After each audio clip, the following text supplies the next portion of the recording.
दोस्तों कैट के लिए अभी लगभग 30 डेज बचे हैं। मतलब अब तक आपने जितना भी हार्डवर्क किया है उसके ऊपर कैपिटलाइज करने का समय आ चुका है। आने वाले 30 डेज में आप कैसे रिवीजन प्लान बनाते हो, क्या माइंडसेट लेके आगे बढ़ते हो, ये डिसाइड करेगा कि आपका स्कोर कितना आएगा। तो आपके लिए एक बहुत ही सही प्लान का होना जरूरी है। कुछ और पॉइंट्स को हम यहाँ पे डिस्कस करेंगे, जैसे आपको वुमेन्स के लिए क्या करना चाहिए, कुछ एडिशनली अभी एफर्ट डालने हैं, साथ में कॉलेजेस को कब अप्लाई करना चाहिए, तो इसके ऊपर भी इस वीडियो में हम बात करने वाले हैं। चलिए समझते हैं कि आने वाले 30 डेज में मुझे कैट की प्रिपरेशन के लिए पहले क्या करना चाहिए। तो 30 डेज को मैंने यहां पे 3 पार्ट में डिवाइड किया है, 10 डेज 10 डेज 10 डेज, और हम 3S अप्रोच को फॉलो करेंगे। क्या है ये 3S अप्रोच? तो पहले 10 दिन में हम बात करेंगे सिलेबस एंड रिवीजन कंप्लीशन की।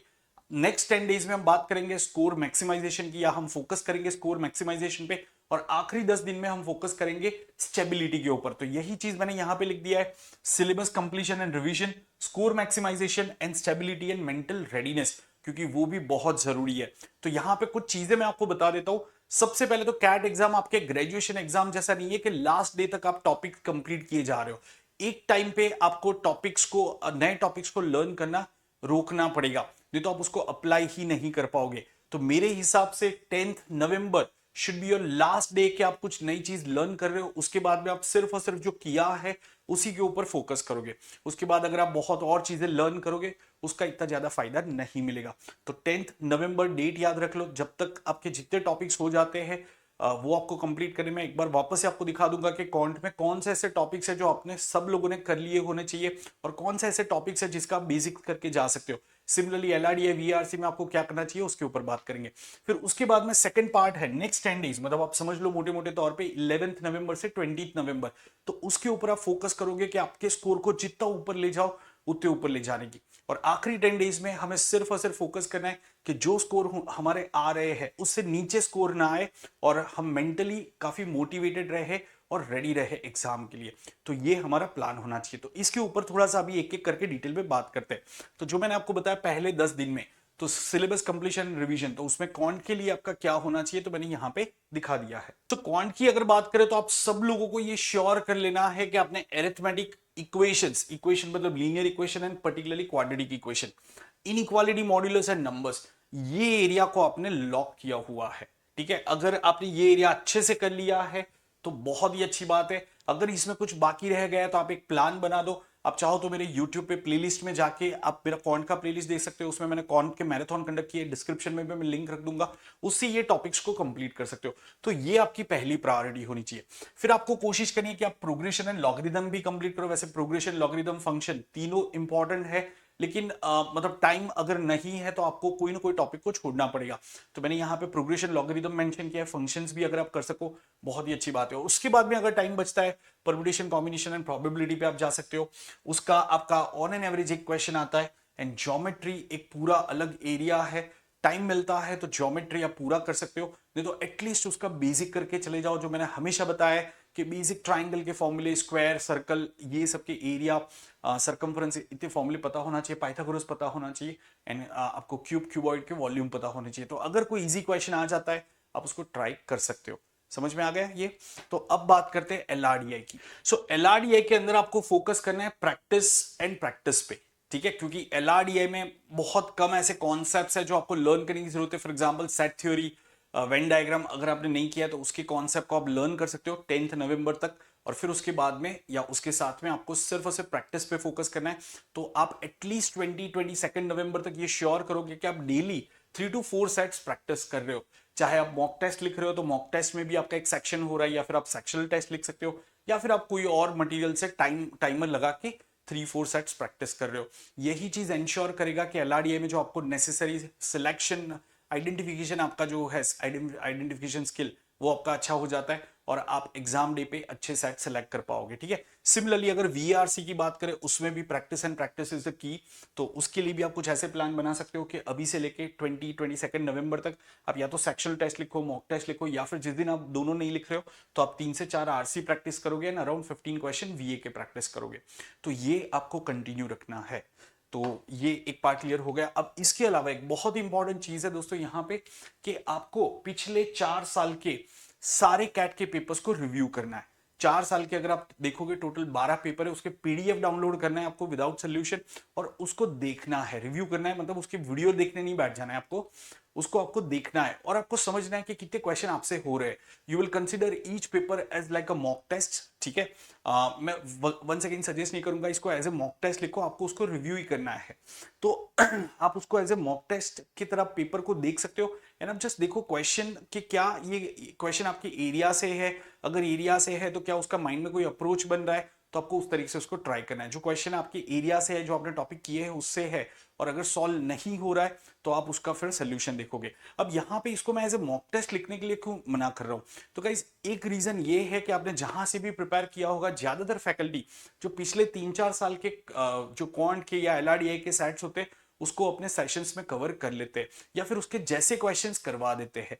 तो कहीं ना कहीं अगर आप कैट का पेपर लिखोगे आपके स्कोर बहुत ज्यादा आएंगे, एक तरीके से आपको अच्छा लगेगा, बट देन एग्जाम के अंदर आपको डिसअपॉइंटमेंट फील होगा क्योंकि वैसा सेट एग्जाम में नहीं आएगा जो आपके फेमिलियर हो। एग्जाम में कुछ नए सेट आने वाले, तो जब आप मॉक टेस्ट लिखते हो, न्यू फ्रेश मॉक टेस्ट लिखते हो, तो उसमें आपको नए चैलेंजिंग सेट्स देखने को मिलते हैं, जबकि कैट के जो क्वेश्चंस हो गए, सेट्स हो गए, वो कहीं ना कहीं आपको ज्यादा फेमिलियर लगेंगे। तो आपको रिव्यू इसलिए करना है ताकि आप अपनी प्रिपरेशन को और पक्का कर सको, आप अपने जजमेंट को और बेहतर कर सको। जैसे अगर आपने सपोज परसेंटेज किया हुआ है या फिर आपने टाइम्स पे डिस्टेंस किया है, अब टाइम्स पे डिस्टेंस में शायद आपको कहीं ना कहीं थोड़ा डर लगता है कि सर मुझसे टाइम्स पे डिस्टेंस के क्वेश्चन सॉल्व नहीं होते, लेकिन जब आप कैट के पेपर देखोगे तो आपको एक अश्योरिटी मिल जाएगी यार, टाइम्स पे डिस्टेंस के अगर मैं 10 क्वेश्चन लेता हूं उसमें से हार्डली 3 क्वेश्चन ऐसे थे जो बहुत डिफिकल्ट थे, बाकी सारे क्वेश्चन डूएबल थे, तो वो आपके कॉन्फिडेंस को बूस्ट करेगा। इसलिए मैं आपको सजेस्ट करूंगा कि ये जो पिछले 4 साल के पेपर है वो आपको एक बार कंप्लीटली रिव्यू कर लेने चाहिए, ठीक है। उसके बाद में दोस्तों अब हम नेक्स्ट पार्ट की बात करते हैं, स्कोर मैक्सिमाइजेशन। ठीक है, तो कौन सेक्शन के अंदर अगर हम देखें तो आपको अपनी सेक्शनल स्ट्रेटेजी को फ्रीज कर देना है कि भाई मैं क्या करूंगा, मैं राउंड 1 राउंड 2 करूंगा या पहले क्वेश्चन को रिव्यू करूंगा, क्या मेरी स्ट्रेटेजी होगी। तो उसके लिए मैंने अलग अलग वीडियो रिलीज किया हुआ है मॉक टेस्ट स्ट्रेटेजी, तो वो जरूर से देख लेना, इसी चैनल पे, यही यूट्यूब चैनल पे अवेलेबल है। तो आपको अपनी सेक्शनल स्ट्रेटेजी फ्रीज कर लेनी है, साथ में टाइम स्प्लिट आपको डिसाइड कर लेना है कि राउंड 1 राउंड 2 फॉलो कर रहे हो तो राउंड 1 में आप कितना टाइम स्पेंड करोगे, राउंड 2 के लिए कितना टाइम स्पेंड करोगे। तो ये सारी चीजें आपकी एकदम क्लियर होनी चाहिए, ठीक है। एंड लास्ट में स्ट्रॉन्ग टॉपिक्स कौन से हैं आपके, वो आपको एकदम क्लियर होना चाहिए कि इस टॉपिक से जनरली जब क्वेश्चन आते हैं तो वो मुझसे सॉल्व हो जाते हैं, ठीक है। तो ये आपको क्लियर आइडेंटिफिकेशन होना चाहिए। यहां पे एक चीज मैं आपको बताऊंगा कि कोई बायसनेस के साथ में मत जाना कि परसेंटेज का कोई भी क्वेश्चन आएगा मैं कर लूंगा। कभी कभी ऐसा होता है कि आपके स्ट्रॉन्ग टॉपिक से बहुत ही चैलेंजिंग क्वेश्चन आ गया तो आपको उसको छोड़ देना है, क्योंकि कोई भी डिफिकल्ट क्वेश्चन आप पेपर में नहीं करोगे, आपको सिर्फ इजी मॉडरेट ट्रिकी क्वेश्चन को टारगेट करना है। बट आपकी स्ट्रेटेजी सारी क्लियर होनी चाहिए, आपको पता होना चाहिए कौन सी स्ट्रेटेजी से आपका मैक्सिमम स्कोर आता है। जैसे मैं यहाँ पे एक एग्जाम्पल देता हूँ, काफी सारे स्टूडेंट्स क्या करते हैं कि क्वांट का सेक्शन जैसे ही आया सबसे पहले सारे क्वेश्चन को एक बार रिव्यू करते हैं। अब रिव्यू करने में उनके 3-4 मिनट चले जाते हैं।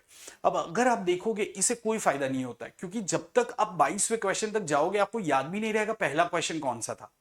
एलआरडीआई के अंदर ये करना बहुत जरूरी है क्योंकि 5 ही सेट आने वाले हैं, ठीक है। तो 5 सेट के टॉपिक्स आपको याद रह जाएंगे कि एक ग्राफ्स एंड चार्ट था, एक क्वांट बेस्ड पजल था, एक रूट्स एंड नेटवर्क्स था, एक वेन डायग्राम था, आपको ऐसे याद रह जाएगा क्योंकि 5 सेट है। लेकिन 22 क्वेश्चन जब आप कंप्लीटली रिव्यू करते हो आपको याद भी नहीं रहेगा पहला या दूसरा क्वेश्चन क्या था। तो मैं सजेस्ट करूंगा इसमें टाइम वेस्ट ना करें, इससे आपका स्कोर मैक्सिमाइज नहीं होगा। उसकी जगह पे आप क्या कर सकते हो कि स्टार्ट फ्रॉम फर्स्ट क्वेश्चन, जो इजी क्वेश्चन है जो बन रहे हैं उसको सॉल्व करते जाओ, और जो आपको लग रहा है कि डूएबल है, थोड़ा लेंदी है, बाद में कर सकता हो, उसको मार्क फॉर रिव्यू करते जाओ। तो इस तरीके से आप आगे बढ़ोगे। तो अल्टीमेटली आपकी ऐसी स्ट्रैटेजी जिससे आपका स्कोर मैक्सिमम आ रहा है मॉक में, वो रेडी होनी चाहिए। उम्मीद करता हूं ये पार्ट सबको क्लियर है। अब दूसरी बात करते हैं एलआरडीए के लिए मुझे क्या करना है। तो वंस अगेन गाइस, एलआरडीए के लिए आपका टाइम स्प्लिट रेडी होना चाहिए। सेट सिलेक्शन स्ट्रेटेजी आपकी क्या होगी, कौन से पैरामीटर के बेसिस पे जब आप सेट सेलेक्ट करते हो आपका मोस्टली सही होता है, तो वो आपको समझ में आ जाना चाहिए, राइट। फॉर एग्जांपल ज्यादातर स्टूडेंट्स ऐसे कहते हैं, काफी सारे स्टूडेंट्स ऐसे कहते हैं कि सर ग्राफ्स एंड चार्ट के सेट जब मैं करता हूं तो मेरे ज्यादातर सही होते हैं, या फिर इस टाइप के सेट में नॉर्मली अवॉइड करता हूं, एंड सो सो फोर्थ। तो ये सारी चीजें अगर आप फ्रीज कर लोगे आपका स्कोर वहां पे मैक्सिमाइज होगा, वो आपको अपने मैक्सिमम स्कोर को अचीव करने में मदद करेगा, ठीक है। टाइम स्प्लिट की मैं एक बार बात कर लेता हूं।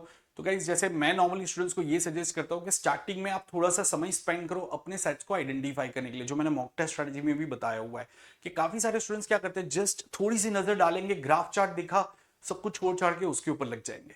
तो क्या इससे आपके स्कोर ज्यादा आते हैं, या फिर अगर आप इनिशियली 5-6 मिनट 7 मिनट स्पेंड करते हो और अपने आइडेंटिफिकेशन को और पक्का करते हो कि मुझे यही 2 सेट करने हैं, और फिर उसको आप सॉल्व करते हो तो उसमें आपके स्कोर मैक्सिमाइज होते हैं। तो ये आपको समझ में आ जाना चाहिए, उसमें कोई एम्बिग्युइटी नहीं होनी चाहिए।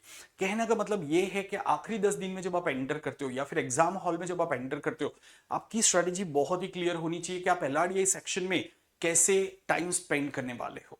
Are getting this point? तो ये आपको second part of the week में करना चाहिए। साथ में यहां पे मैं एक चीज बता देता हूं before we go head with the last part.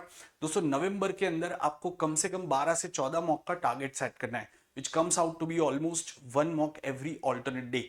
तो अगर आप ये टारगेट अचीव कर सकते हो तो ये काफी हेल्पफुल रहेगा। अगर कभी आपको ऐसा लगता है कि नहीं बहुत ज्यादा टाइम उसमें जाता है या बहुत थकान सी हो रही है, तो कोई दिन अगर आपको अगर मॉक नहीं लिखना है तो आप फिर उसकी जगह पे 2 सेक्शनल टेस्ट लिख सकते हो, बट ये आपका मॉक टेस्ट का टारगेट होना चाहिए, राइट? सिमिलरली अगर मैं वीआरसी की बात करूं तो वीआरसी में आपकी स्ट्रेटेजी फिक्स होनी चाहिए कि भाई मैं वीए ज्यादा करूंगा, आरसी ज्यादा करूंगा, किससे मेरा स्कोर मैक्सिमाइज होता है।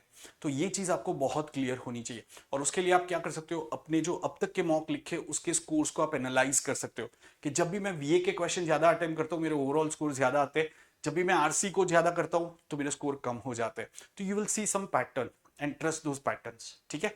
तो ये आपकी स्कोर मैक्सिमाइजेशन स्ट्रेटेजी होनी चाहिए। अब आखिरी में मैं कुछ इंपॉर्टेंट और पॉइंट्स बता देता हूं जो आपको इस महीने में ध्यान में रखने होंगे।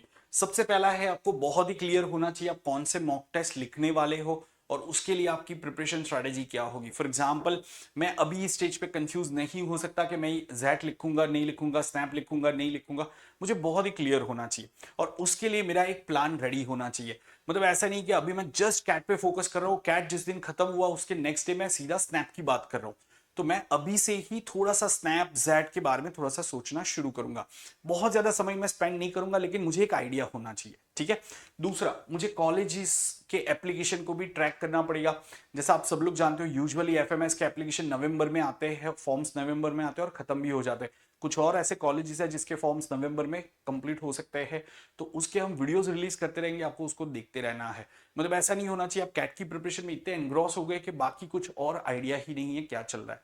तो आपको इसके ऊपर भी थोड़ा सा ध्यान रखना होगा। तीसरा पॉइंट मैं यहां पे बताऊंगा कि you will have to be motivated guys. ये समय नहीं है नेगेटिव चीजों को सोचने का कि मेरी तो कोई प्रिपरेशन नहीं हुई है, मैं क्या करूंगा कैसे करूंगा। आप सब लोगों ने फॉर्म भर दिया है, आप सब लोगों ने वो 2500-2600 रुपए स्पेंड कर दिए हैं, तो अभी क्या फायदा उसके ऊपर सोचने का कि क्या होगा कैसे करूंगा एंड ऑल। उसकी जगह पे ट्राई करते हैं ना, ठीक है? तो अभी ये नहीं सोचना है क्या होगा कैसे होगा, ठीक है? सिर्फ आपको यहां पे अपनी बेस्ट पॉसिबल कोशिश करनी है, ठीक है ना? एंड गाइज हमेशा आप अपने पॉजिटिव्स के बारे में सोचोगे, ओवरलुक द नेगेटिव पार्ट, ठीक है? मतलब जो आपने किया है उसके ऊपर फोकस करो, जो आपने नहीं किया है उसके ऊपर ज्यादा गौर मत करो। क्वांट के अंदर अगर मैंने एरिथमेटिक किया, एल्जीब्रा किया, एल्जीब्रा भी आधा ही किया है, थोड़ा बहुत नंबर्स किया है, तो मैं उसके ऊपर फोकस करूंगा कि मैंने इतना किया है, रादर देन थिंकिंग मैंने ज्योमेट्री क्यों नहीं किया, मैं पहले स्टार्ट करता तो ये हो जाता वो हो जाता। तो हमें ये सब में नहीं जाना है, ठीक है? तो यहाँ पे आपको पॉजिटिव माइंडसेट रखना है और वो एक्सरसाइज आज से ही शुरू हो जानी चाहिए। हर रोज अपने आप को पॉजिटिव चीजें बताओ कि आज के दिन में आपका पॉजिटिव क्या है, ठीक है?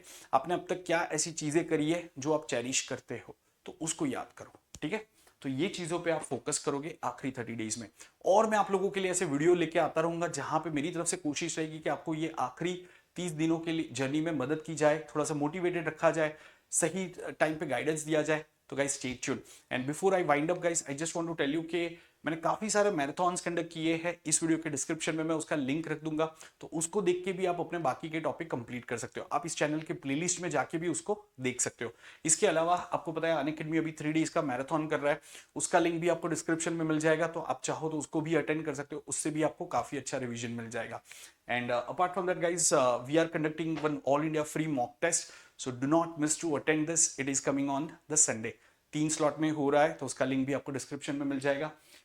If you are targeting SNAP, CMAT, NMAT batches, तो उसका एक नया बैच आ रहा है, आप उसके लिए भी एनरोल कर सकते हो। काफी कंसेशनल रेट में आपको ये बैच मिल जाएगा। जब भी आप सब्सक्रिप्शन लेते हो दोस्तों, आप मेरा कोड शार्ट10 यूज करोगे, ठीक है? तो ये मेरा डिस्काउंट कोड है और ये कोड लगाने के बाद में आपको सब्सक्रिप्शन ये प्राइस में मिल जाएगा। इनिशियली वो हायर प्राइस दिखाएगा, बट ये डिस्काउंट कोड से आपको सिर्फ इतने में पूरा सब्सक्रिप्शन मिल जाएगा, ठीक है? तो that's it guys, I will keep bringing more videos, stay tuned, bye bye and take care.